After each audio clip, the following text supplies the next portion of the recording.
go ahead, sell me this pen.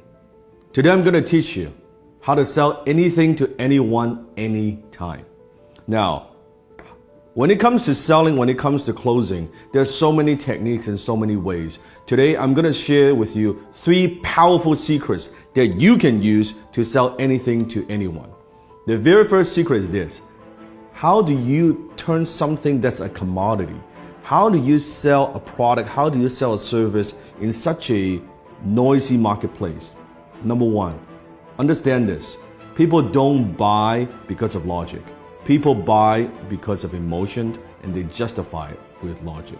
People buy based on emotions, and they justify with logic.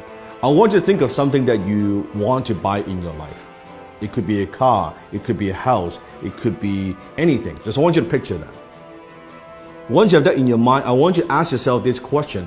Why do you want to buy it? Why do you want to buy that particular item? Why do you want to own that item? Why is that? Maybe it's a new suit, it looks good on you. Maybe it's a new dress. Maybe it's a new car. Maybe it's a new house. Maybe it's that vacation. But why do you buy it? I want you to dig a little bit deeper. If you peer through the layers, I think you'll realize you're buying emotions.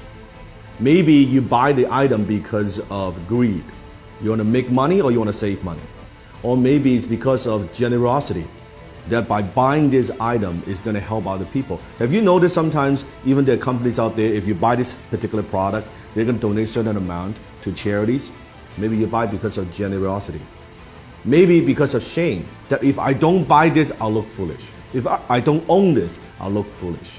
Or maybe it's fear, that if I don't buy this, I'm going to be missing out. I don't want to miss out.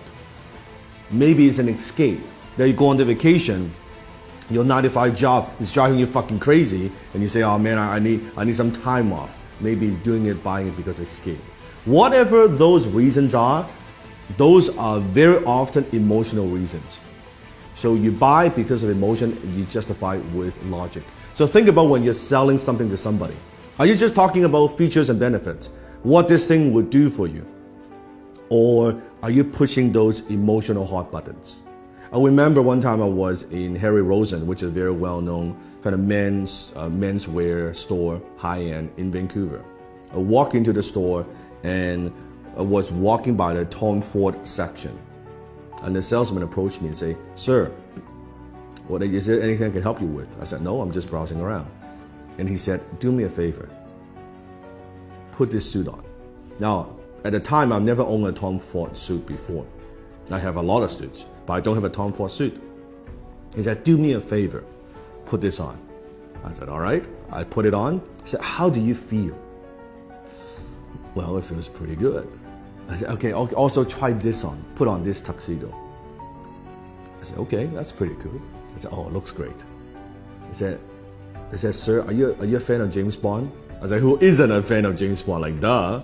He said, you see this suit right here, this tuxedo, is the exact suit, exact same design as James Bond wears in Casino Royale. You know the scene when he was gambling? I said, fuck, it looks good, right? And before you know it, I bought the damn fucking tuxedo, right? And it's a lot of money, costs a lot of money. And if you think about that, what am I buying? I'm buying the emotions. What I'm buying is this. I'm buying when I wear this tuxedo, I feel good. As a James Bond fan, I feel like James Bond. Even logically, I know this, of course, is not James Bond. I'm not James Bond. But emotionally, it takes me there.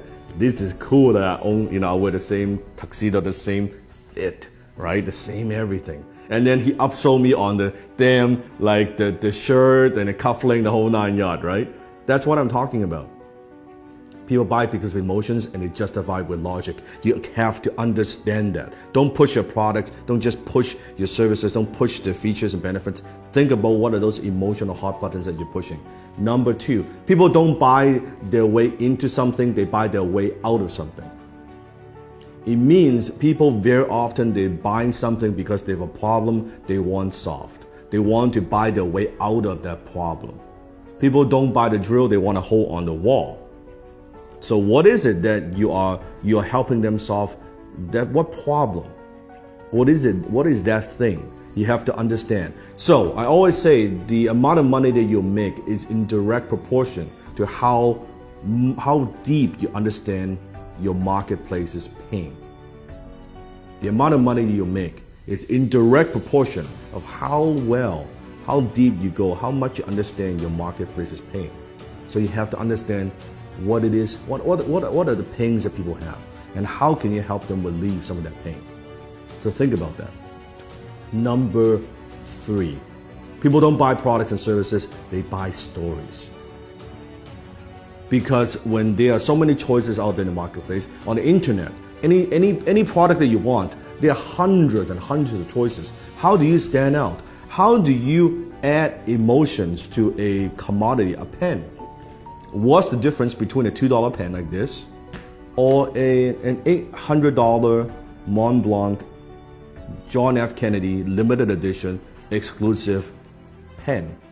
$800 pen. It's the same pen. It has the same functions. Story. When you add story to an item, suddenly when you add the John F. Kennedy, the president's story attached to a brand, to a logo, it is 10 times more valuable. It is 100 times more valuable. It is 300 times more valuable than a particular pen. All because the story, it writes the same. A $2 pen you can write too. That's the difference. So think about what's the story?